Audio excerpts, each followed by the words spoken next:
Hello everyone, and you are welcome to our main Smart Spotlight. My name is Sabra Joy and I'm the Business Development and Relations Officer at Imuka Access. With me, I'm privileged to have a colleague who has experience in supporting businesses that are looking towards scaling. Andrew, you are welcome and we're glad to have you here. Thank you so much for this opportunity, Joy Sabra. My name is Andrew, Business Development Assistant at Imuka Access. It's a privilege to be here to discuss much more about capital raising and how companies or startups can prepare for fundraising. Yeah, thank you so much. Okay, thank you so much, Andrew. Before we dive deep into the topic of today, would like to understand, when you talk about capital raising, what do you mean? And after telling us what capital raising is, we'd like to also understand what are the different sources of capital raising that businesses that are looking to scale should consider. All right, that is very beautiful, Joy, from you. First of all, capital raising, it's about, in simple terms, raising capital for your company. You want to scale your company to a certain level, maybe from an early stage, now you want to expand to another stage, that is the expansion stage. So you're looking for capital to do that, to sustain that business. Maybe there is a market you're trying to target, you have very many clients, the market that you have to meet, but you don't have the capital to be able to produce the product to fulfill the demand of the market. So that's why most of the companies go in for capital raising in order to be able to sustain their market or to scale to a given level. Yeah, so you have also asked about the different sources of capital raising. Yes, we have different sources of capital raising, and to mention but a few, we have self-funding. Self-funding means you use your personal savings, the money you have saved, to scale up your business, to inject that money into that business. Second, we have family and friends. I think all of us have friends and family, and they mean a lot to us and for our businesses. Yes. So me personally, I rely more on them because they tend to have the capital that I need, and it's very easier. The terms are very easier because they know each other. It's very easier for you to raise the capital, to make the terms, and then the agreements are very fast compared to the bureaucratic processes in different company or banking institutions. So friends, we have the debt financing. Now here you're going for the banking. We have very many banking institutions in the country, so you go get a debt. But here, you specifically get to understand what's the goal, what's the main goal for you to go for debt. So you have to sit down as a company, does it align with my company goals? So before I go for it, what am I going to use it for? So don't use that debt that you get from the bank or divert it to other channels rather than for that specific reason that you ask it for the company.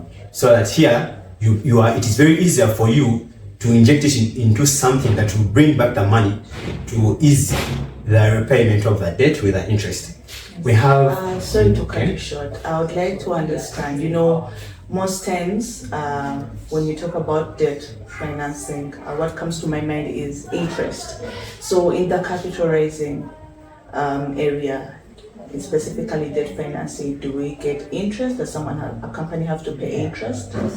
And is it only supposed to be banks that someone is looking at, or there are other institutions that do offer debt financing as an option? All right, as you hear, debt comes with an interest. That's how banks make money, from the interest that you pay on the loan that you have taken from the bank. Yeah, so it comes with an interest. They have to pay for that interest. And then you have talked about for other sources of funding apart from the banks.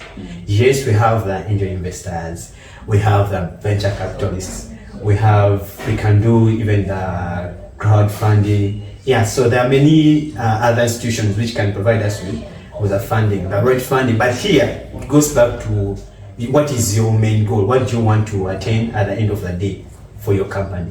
Okay. Are there other options that a company that's looking to scale should look out for? You have talked about self-funding, you have talked about family and friends, you have talked about debt. Are there any other options that a business could add on to their list as options to look out for? Another option is equity financing. Here you raise capital by giving part of your company, like ownership of your company, to another person. It may be an investor, so he owns part of your company in exchange for capital. We have grants. We all know grants. I know at least every startup, every business has gotten a chance to understand what grants are. So, but here, the main focus is on the social impact that you're creating. And these grants are normally provided by the governments, by the NGOs, depending on the social impact or the problem that you're trying to solve for the community. Yeah, so those are some of the sources of funding which companies can consider. Okay, thank you so much. I just need to understand more in regards to grants. You know, most times when someone, I know viewers out there, most times when you hear grants, you understand NGO. For an entity or a business that's mainly for profit, is there a possibility of them getting grants into their business as an option of financing if they decide to go into the grants? And is it a good step? Is it a good step for a for-profit business to go into that? All right, thank you so much for that beautiful question. So it is very okay for there's grants for the private sector entities and for the non-private or non-profit organizations. Okay. But now here it goes back, the main essence of the grants, giving you a grant, is the impact that you're trying to create for the community or the problem that you're trying to solve, the pain point. Yes, so you have to look at that, and again, what is your goal? What are you trying to achieve as a company? Does it align with, it goes back to the strategic goals of your company. What things are you trying to solve for the community? If it aligns, I think there's no problem with you going for the grants. Okay, thank you so much. Now, I would like to understand, there are so many options, and when someone talks about capital raising, I'll just go back. It seems so overwhelming. And when it's overwhelming, I know it comes to preparedness. How a business is prepared to get that money. That's true. To get that money injected into their business. So as an expert who has worked with various businesses, what I forgot to share with you is that Andrew has been part of the program and coordinating a program that has been supporting businesses to prepare for funding. And I would like the viewers to understand what are those few things that are businesses looking at getting money into their business should look at. What are the different steps? How do they prepare to make sure that they are really ready for that? So for the companies to prepare for this fundraising, I think to go back to the statistics, did you know that 9 out of 10 business startups always fail? Wow. Yeah, so before you dive into capital raising, that step of capital raising, you have to sit back and see if you are very ready, you have what it takes to go for capital raising.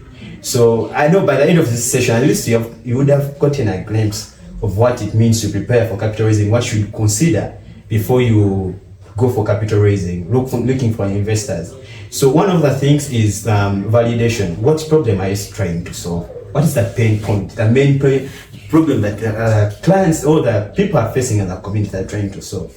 There is an English proverb which says that necessity is the mother of invention. Wow. So if there is no necessity, that means you will not be able, all the solutions that we have, it was because of the necessity that we had, that birthed all the solutions that we have for the products that we are seeing on the market. So if there wasn't any problem, that means solutions wouldn't be there. Another thing is, look at the solution. The solution you're providing. Yes, you have discovered the problem. Now the solution.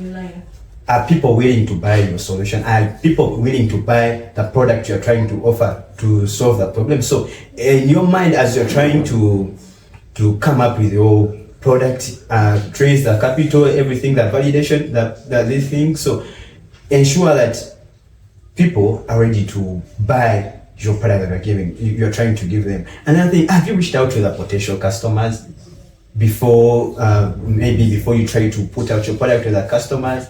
Have you identified your target customers? Which segments do you want to enter, which will be able to get the solution that you're trying to provide to them? So who are your competitors? don't tell me that people tend to have this saying that me, I don't have competitors. That's very right, Yeah. because someone asks, who is your competitor? Like, I'm Right. the only one in the area. Right. There's no competition. So that means that person hasn't done competitive analysis to understand who is doing the same thing that he or she is doing. Yes. And then what is your competitive advantage above all those competitors that you have identified? Yeah, so it is a process, you see, step by step. Then we look at the traction. Traction is about what have you sold, how much have you sold, how is your revenue in the past 2 to 3 years. So are they customers, are people buying in what you're trying to sell? Yeah, so you look at that, you look at the plan. Do you have a business plan? A business plan simply shows the roadmap of how you're going to achieve the set goals and objectives of the company. So do I have a financial model? Do you have the right team to be able to help you to give out the solution, to be able to deliver the product to the customers? So there are a lot of things that we have to look at as we prepare for capital raising. Yes. Okay, thank you. That has been really insightful. And we have talked about all that. I want us to dive into amount. Because when you talk about capital raising, I know I'm not alone. Most people talk about capital raising and be like, it's money. All right. I love this saying, twagana sente. Twagana sente. And I know when someone comes to, and business comes to you, will ask you, Andrew, how am I going to get this money? So is the amount of money considered? Does the business have to showcase what it's going to do with that amount of money? Just give us a brief. Is it something that is a necessity for a business to understand before they go into capital raising?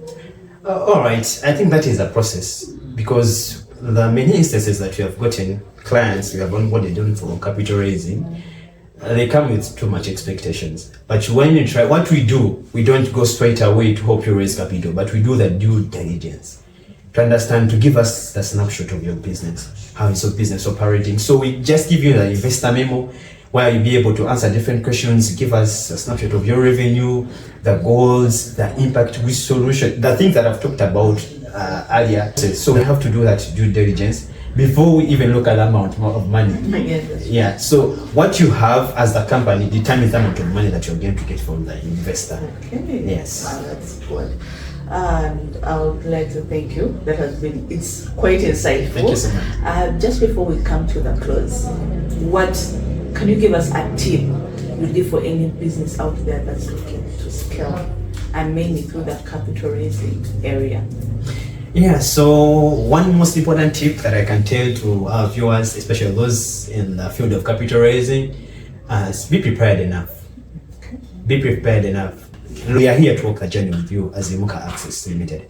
So feel free to reach out to us, and then we shall be able to take you through process by process. And then if you don't have some of the documents that are not required by the investors, we can be able to help you to draft those documents step by step, so that you're there to raise the amount of capital that you get. And another thing is, don't be scared.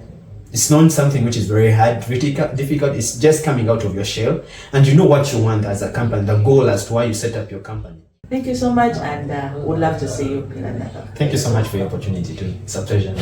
Thank you. Yeah. And to our viewers, thank you so much for watching and listening in. We'll be having various expertise in different sectors and different areas of expertise share with us and understand better, so that we are able to scale our businesses. Catch us in the next episode, and we'll be ready to connect you to business opportunities. Let's grow and scale together.